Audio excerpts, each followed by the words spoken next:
Hey, this is Jared for another new manga haul, this time for July. Alright, first thing I got is all of part 2 of JoJo's Bizarre Adventure, Battle Tendency.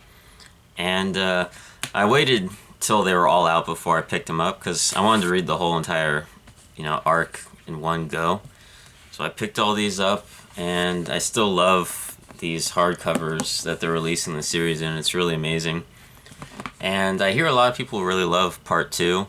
Part one doesn't really have that much of a fan base. It's usually like on the lower end of favorite parts. Uh, but I thought part one was okay. But I hear a lot of great things about part two, so I'm excited to read it. And yeah, looks really cool. Then I got Neon Genesis Evangelion, the omnibus with volumes 13 and 14, which completes the series. I actually had the regular volumes 13 and 14, but they're all small and different looking, and it just really bugged me to see the omnibuses on the shelf with two small ones. So I just picked this up just to make it more complete because I'm like that and I need it to look the same. But yeah, the manga is my favorite form of Evangelion, so I'm happy to pick it up and have them all. Alright, next is Magical Girl Apocalypse, Volume 7 and 8, because I forgot to pick up 7 for some reason. And yeah, the series is still a lot of fun. I really like these two volumes because they add a lot more action into the series. Up till now, the series has been pretty much just horror, with people running for their lives from these magical girls. And I liked it because I really liked the design of the magical girls, not so much the horror because I'm not that big of a fan of that kind of thing. But these volumes have really developed a story and brought in action and really stepped up the manga, which I'm glad because the series couldn't go on forever with the way it was. If it stayed the way it was, it probably should have ended with Volume 8, but with the change in story, you can tell that there's a lot more they could do. And Volume 8 actually finishes the first half of Magical Girl Apocalypse, so Volume 9 will start the second chapter of it. And yeah, so excited to get more of that.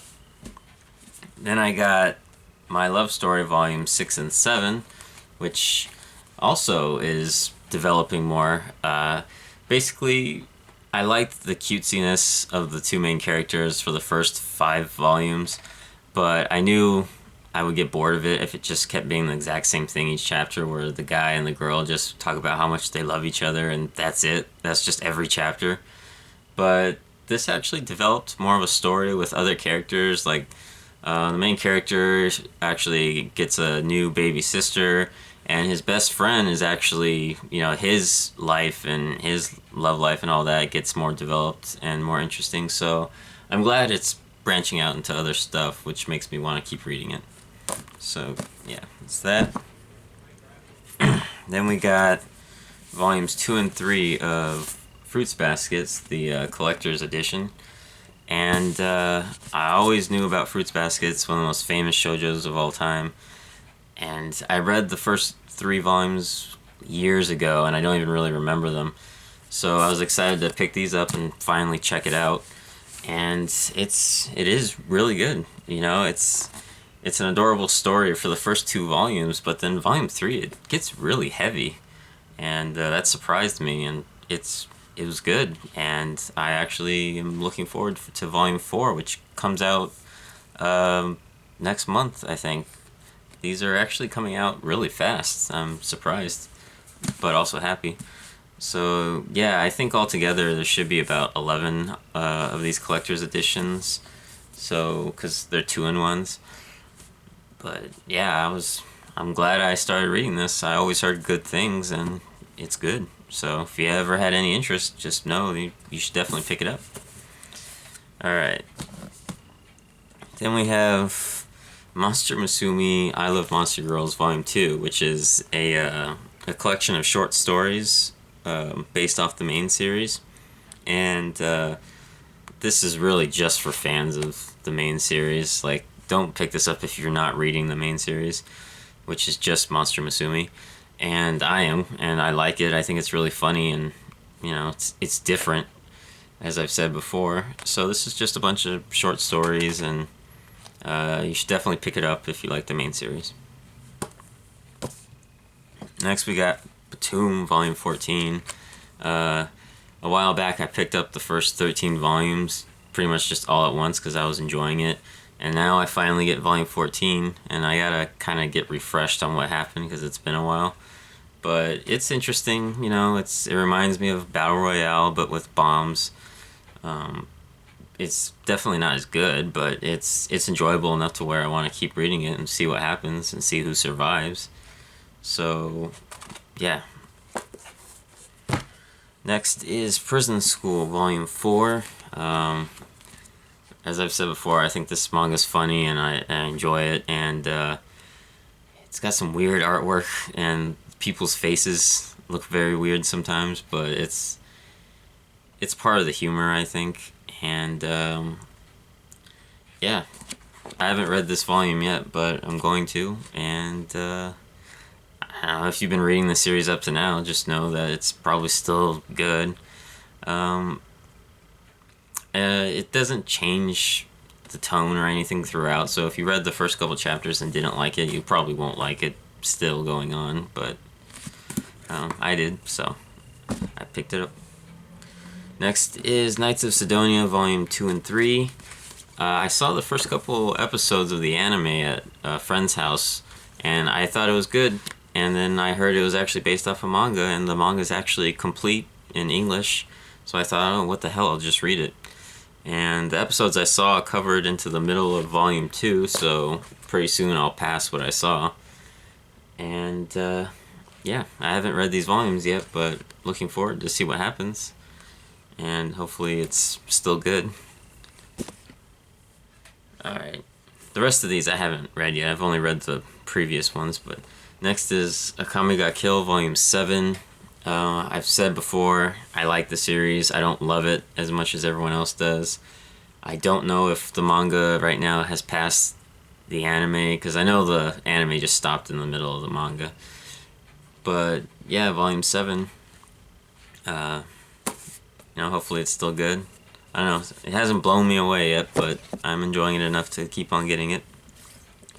Next is Fairy Tail Zero. It's a spin-off of Fairy Tail, another spin-off, but this just has to do with the story of the first headmaster of the Fairy Tail, and you learn a little bit about her backstory in the latest volume that came out, which I think was, God, like 50-something, 54, and it gives you a little preview of her backstory, and then this volume pretty much covers all the rest of it, and it's just one volume. The other spin-offs were multiple volumes, but this one's just one.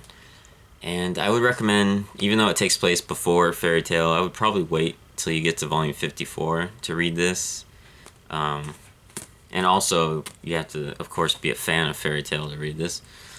But yeah, actually it's my favorite of the spin-offs, mainly because it's by the creator of Fairy Tail. And what I mean is it's illustrated by him, so the artwork looks exactly the same.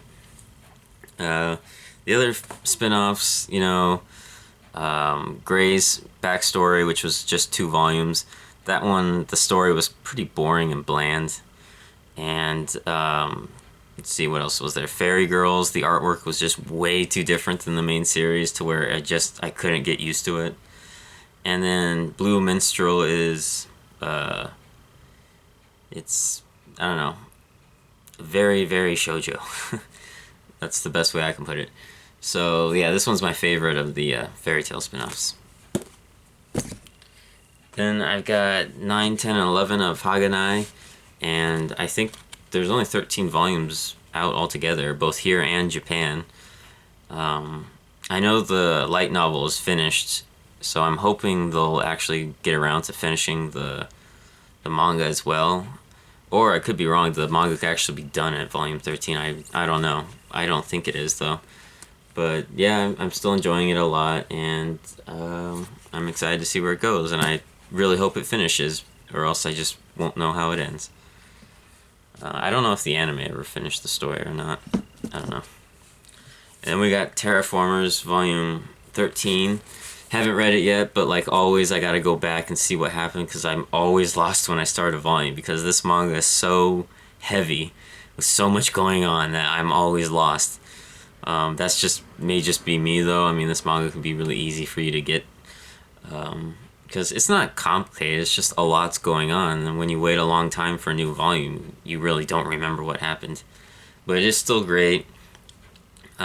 It still didn't become the amazing manga I was hoping for when I read Volume 1, because Volume 1 was amazing. But it's still really good, and I'm still enjoying it, and glad to pick it up. And then we got Noragami Stray God Volume 16.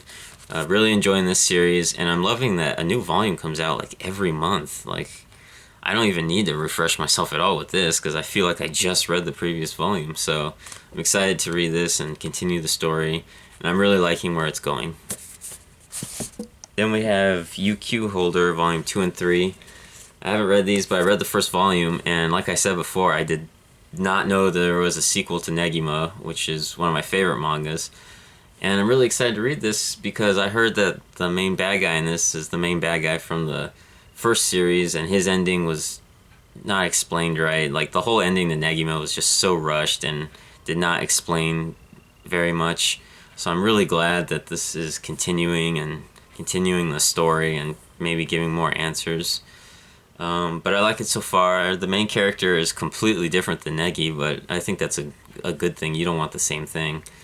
And so far only one of the characters from the main series has popped up. And I'm hoping some more show up, but not that many will probably show up because this takes place like 50 years later or something like that. But yeah, really like it so far. If you're a fan of Negima, you should really check it out and see if you like this one as well. Then we have A Certain Magical Index, Volume 6. As I said before, I like Railgun, the spin-off, more, but the main series is enjoyable. And yeah, I haven't read this volume yet, but based on the cover, I'm guessing that it takes place around the same time as the other spin-off, Accelerator. So I don't know exactly where to place this, but it's got to be around the same thing, I think. And yeah, last thing I got is Gangster Volume 7. It's been a long time since I've gotten a volume, so I have to refresh myself. But I'm glad it's still continuing and can't wait to read it. And that's it for this month, and I'll see you next month.